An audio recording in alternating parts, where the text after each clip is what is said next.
시청자 여러분, 오늘도 즐거운 하루 보내시기 바랍니다.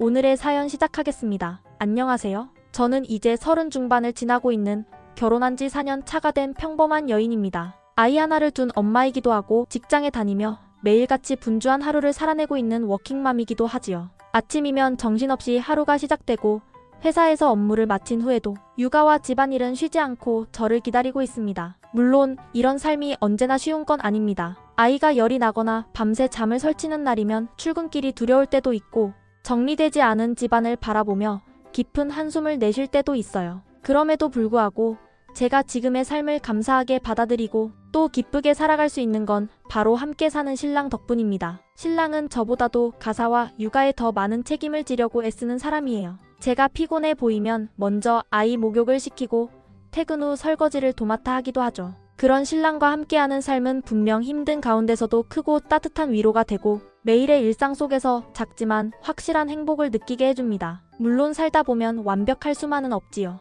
특히 시어머니가 가끔 너무 독특하고 엉뚱한 논리로 이야기를 전개하실 때면 듣다 보면 말문이 막힐 정도로 당황스럽고 답답한 감정을 느낄 때도 있어요. 너무 황당해서 웃음이 나올 때도 있고 때로는 정말 짜증이 북받쳐 올라올 때도 있습니다. 하지만 다행히도 남편이 그럴 때마다 적절하게 상황을 정리해주고 저를 곤란한 자리에서 지켜주려고 노력해줍니다. 남편이 제 입장을 먼저 생각하고 보호하려는 태도를 보여줄 때마다 나는 혼자가 아니구나, 우리는 팀이구나 하는 든든함이 들고 그 덕분에 지금까지 비교적 평탄하게 큰 마찰 없이 잘 지내올 수 있었습니다. 저는 제 어린 시절에 대해 또렷한 기억이 많지는 않지만 부모님 말씀에 따르면 아주 어릴 적에는 비교적 넉넉하고 부족함 없이 살았다고 합니다. 그러나 어느 날 아버지께서 믿었던 사람에게 큰 사기를 당하시면서 우리의 삶은 한순간에 무너졌습니다. 넓고 밝던 집을 떠나 쥐가 들락거리고 바퀴벌레가 돌아다니는 좁고 눅눅한 단칸방에서의 생활이 시작되었어요. 제 기억은 바로 이 시절,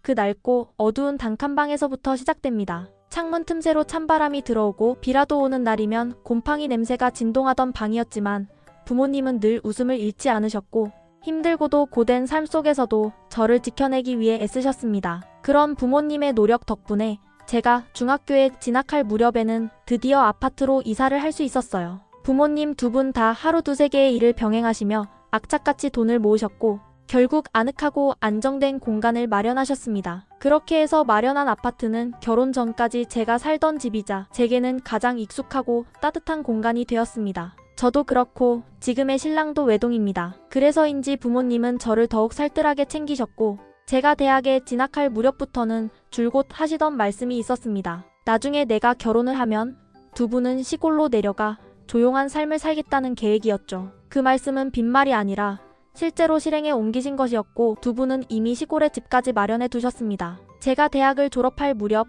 부모님은 지금까지 살던 아파트를 제 명의로 바꾸어 주셨어요. 그 순간 말로 표현할 수 없는 감정이 밀려왔습니다. 그 집은 단지 부동산이 아니라 부모님의 희생과 노력이 고스란히 담긴 결실이었기 때문이죠. 그렇게 해서 저는 결혼 후 그 집에서 신랑과 함께 신혼생활을 시작했습니다. 집안의 살림살이도 대부분 부모님이 사용하시던 것들이었지만 워낙 관리를 잘하신 덕분에 상태도 양호했고 필요한 것만 조금 바꾸어 알뜰하고도 단정하게 시작할 수 있었습니다. 결혼 전까지 신랑이 차곡차곡 모아온 돈, 그리고 저도 틈틈이 모아둔 자금은 손대지 않은 채로 그대로 남겨두었고 우리는 그 돈을 바탕으로 언젠가는 더 넓고 더 쾌적한 집으로 이사 가자는 꿈을 함께 키워왔습니다. 현실은 빠듯하고 삶은 고단하지만 서로를 아끼고 같은 방향을 바라보며 살아가는 지금의 우리 모습이 저는 참 자랑스럽고 행복합니다. 사실 저희 부부는 결혼 후 23년 정도는 둘만의 시간을 충분히 누리며 오붓하게 신혼을 즐긴 뒤에 아이를 갖자는 계획을 세우고 있었습니다. 신랑과 저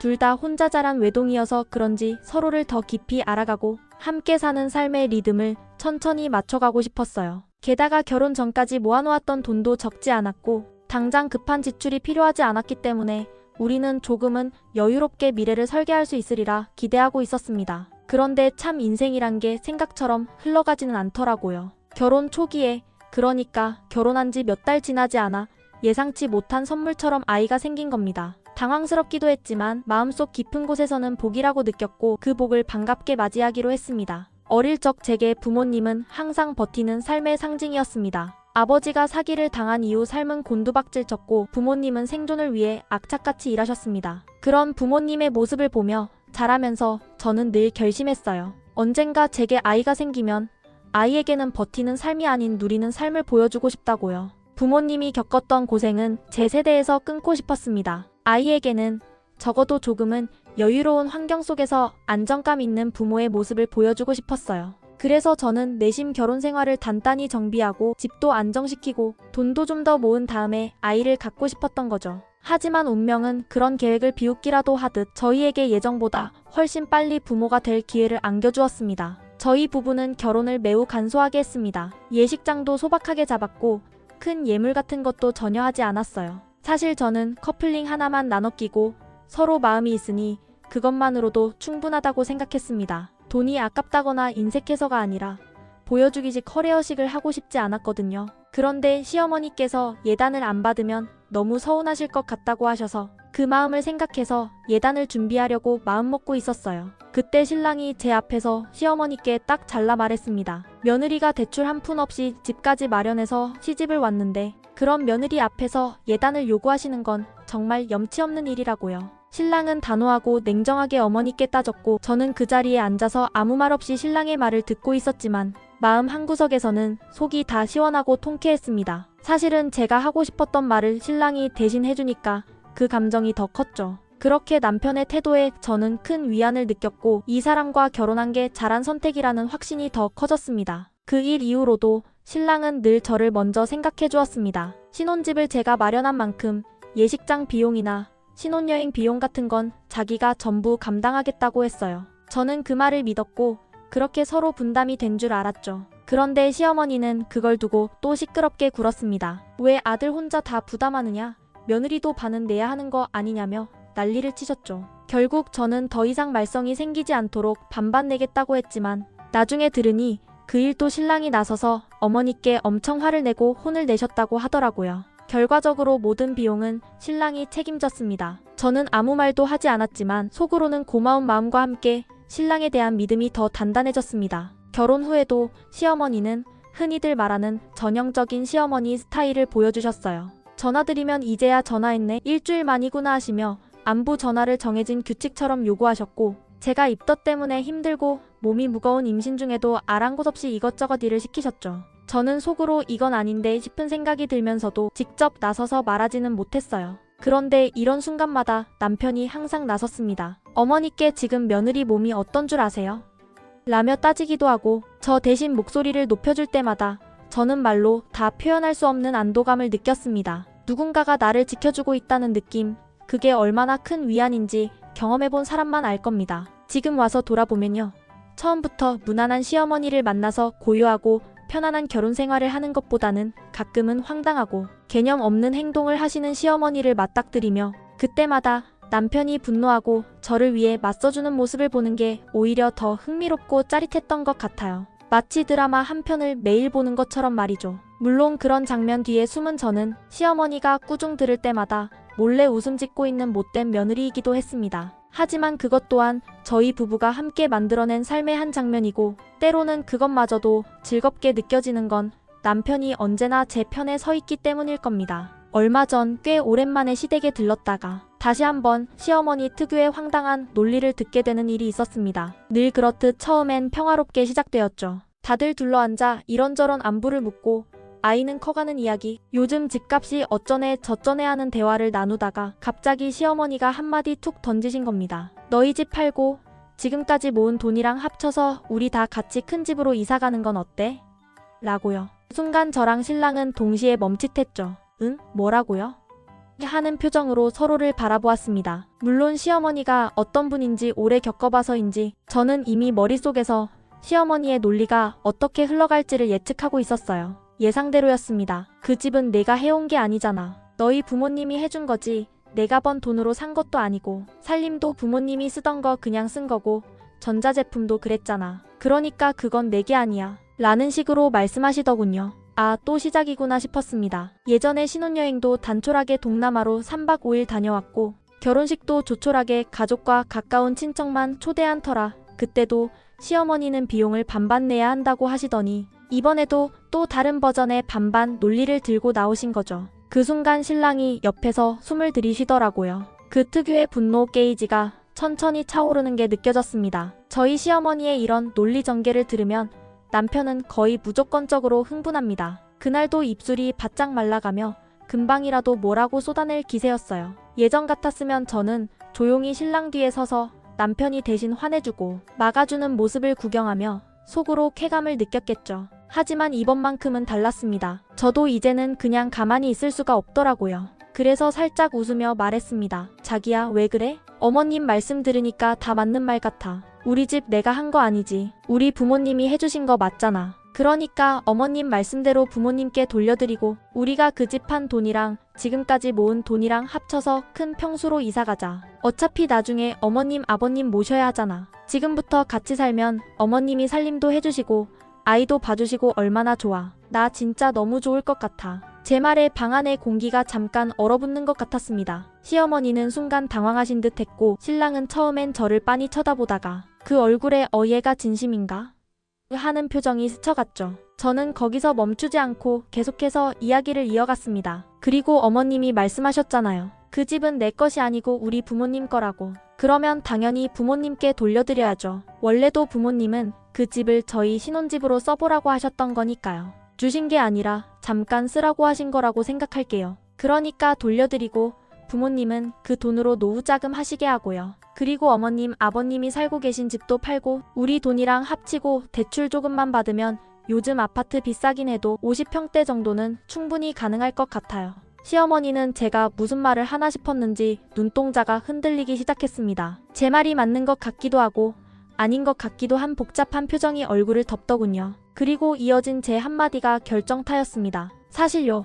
결혼할 때 딸들은 모은 돈 부모님께 드리고 시집가는 경우 많잖아요. 근데 저는 우리 부모님께 그런 걸 못 해드렸어요. 그래서 이번에 집을 돌려드릴 때 3천만 원 정도 함께 드리려고요. 명의 변경할 때 드는 세금은 부모님께서 내주시겠다고 하셨거든요. 방 안의 공기가 다시 한번 무겁게 가라앉았습니다. 시어머니는 당황했는지 아무 말도 못하시고 그저 제 얼굴만 바라보셨고 저는 계속해서 부드러운 미소를 유지하며 마지막까지 이렇게 마무리했죠. 그리고 새로 이사가는 집 우리 둘이 공동 명의로 하자. 나도 같이 일해서 대출 갚을 거니까 공평하게요. 처음엔 놀란 표정이던 신랑이 어느 순간 그 익숙한 미소를 띠기 시작했습니다. 제가 진심이 아님을, 아니 오히려 얼마나 유쾌한 반격을 가했는지를 알아챘기 때문이겠죠. 제가 평소처럼 남편 뒤에 숨지 않고 직접 나서서 정중하고 이성적으로 그러나 절묘하게 시어머니의 논리를 되받아치며 아이러니를 만들어낸 그 순간 그걸 보고 있는 남편의 얼굴에 묘한 만족감과 동조의 기색이 번지기 시작했습니다. 그날 이후 저는 확신했습니다. 이 집안의 평화는 우리가 지키는 거고 시어머니의 논리는 더 이상 우리를 흔들 수 없다는 걸요. 이제는 저도 남편과 함께 당당히 맞설 준비가 되어 있거든요. 그때 신랑이 갑자기 박수를 치듯 무릎을 탁 치며 환하게 웃더니만 이렇게 말하는 겁니다. 오, 그럼 그렇게 하면 되겠다. 안 그래도 요즘 이 어린이집에 늦게 데리러 가는 거 나도 참 마음 아팠는데 엄마랑 같이 살면 엄마가 일찍 데려와서 잘 봐주시겠네. 진짜 든든하다. 나 이제 집안일 안 해도 되겠네. 와, 맨날 엄마 밥도 먹고 진짜 좋겠다. 그 말의 순간 제 눈앞에서 남편의 얼굴이 천진난만한 소년처럼 환하게 빛났습니다. 통통하게 살이 오른 두 볼이 실룩실룩하면서도 웃음을 참지 못하는 모습에 그냥 확 꼬집어주고 싶었어요. 참으로 귀엽더라고요. 도무지 이 남자가 40 가까운 아저씨라는 게 믿기지 않을 만큼 순수한 표정을 짓고 있는 거예요. 그 순간만큼은 진짜로 우리가 합가하는 걸 좋아하는 줄 알 뻔했어요. 마치 어릴 적 소풍날을 앞둔 아이처럼 신이 난 얼굴로요. 하지만 그 훈훈한 장면도 잠시 옆에서 시어머니의 썩은 표정이 장면을 통째로 얼려버렸습니다. 얼굴이 점점 굳어가더니 드디어 입을 떼셨습니다. 급하게 결정할 일이 아니니까 우리 좀 더 천천히 생각해보자. 너희도 너무 흥분하지 말고 집부터 돌려드리고 어디로 이사갈지는 그때 다시 얘기하자. 그 말은 즉슨 이쯤에서 이 대화 끝내자는 시어머니의 SOS였죠. 제가 의도한 반응이 딱 그거였거든요. 그런데 그 다음 말은 더욱 가관이었습니다. 아니, 사실은 우리 집이 재개발구역으로 묶여있어서 아직 팔기엔 좀 아까워. 그러니까 아무래도 안 되겠다. 합가는 없던 걸로 하자. 그 말에 신랑이 웃음을 터뜨리며 다시 한마디 했죠. 엄마, 재개발이란 게 하루아침에 되는 거 아니야. 열에 9은 10년도 더 걸려. 괜히 희망고문 하지 말고 지금처럼 시끌시끌할 때가 타이밍이야. 올랐을 때 잘 받고 팔면 되지. 엄마 맨날 하는 말 있잖아. 부동산은 필요할 때 파는 거라고. 시어머니는 더는 뭐라 말도 못하시고 손사래를 치며 얼버무리셨어요. 아무튼 없던 일로 하자. 없던 일. 너희도 늦었잖아. 얼른 가봐. 하시더니 우리를 현관으로 거의 떠밀 다시피 하셨어요. 집으로 돌아오는 길 차 안에서 남편이 장난스럽게 제 옆구리를 쿡 찌르더니 툴툴거리며 말했죠. 아까 진심으로 말하는 줄 알고 진짜 쫄았잖아. 완전 식은 땀 났다고 진짜. 저는 웃으면서 조용히 말했어요. 맨날 자기가 나서서 씩씩대는 거 안쓰러워서 이번엔 내가 좀 나서봤지. 남편이 고개를 절레절레 흔들며 혀를 찼어요. 이야 우리 엄마 앞에서 한마디도 못하던 사람이 이제 컸다고 잘난 척이야? 그러자 저는 피식 웃으며 받아쳤죠. 내가 원래 능력을 숨기고 있었던 거지. 자기 반응 보려고 내가 어떻게 하나 두고 보려고 그냥 조용히 있었던 거야. 그 말에 남편이 핸들을 잡은 채 배꼽을 잡고 웃기 시작했습니다. 아 진짜 미치겠다. 아까 그 말하던 내 표정. 너무 그럴싸해서 내가 반박도 못하고 진짜 넘어갈 뻔했어. 그렇게 저희는 차 안에서 한참을 웃으며 집으로 돌아왔습니다. 그날 이후 저도 조금은 달라졌다는 걸 느낍니다. 예전에 저는 누가 이상한 소리해도 그냥 참자하며 입 다물고 있었고 불편해도 표현도 못하고 마음속으로만 삼키던 성격이었거든요. 그랬던 제가 이제는 이렇게 당당하게 말도 하고 돌려서 한 방도 날릴 줄 아는 사람이 되었네요. 아마도 나이가 들면서 조금씩 생긴 용기 덕분일 수도 있고 곁에 있는 남편이 늘 든든하게 저를 지켜주고 믿어줘서 그런 자신감이 생긴 걸지도 모르겠어요. 남편 뒤에만 숨어있던 예전의 제가 아니라 이제는 같이 앞으로 나서서 맞설 수 있는 제가 되어가는 것 같아요. 진짜 초경했을 때보다 더 축하받을 일 아닌가요? 이제 저도 말 좀 할 줄 압니다. 축하해주세요. 저 이제 진짜 말문 열린 며느리입니다.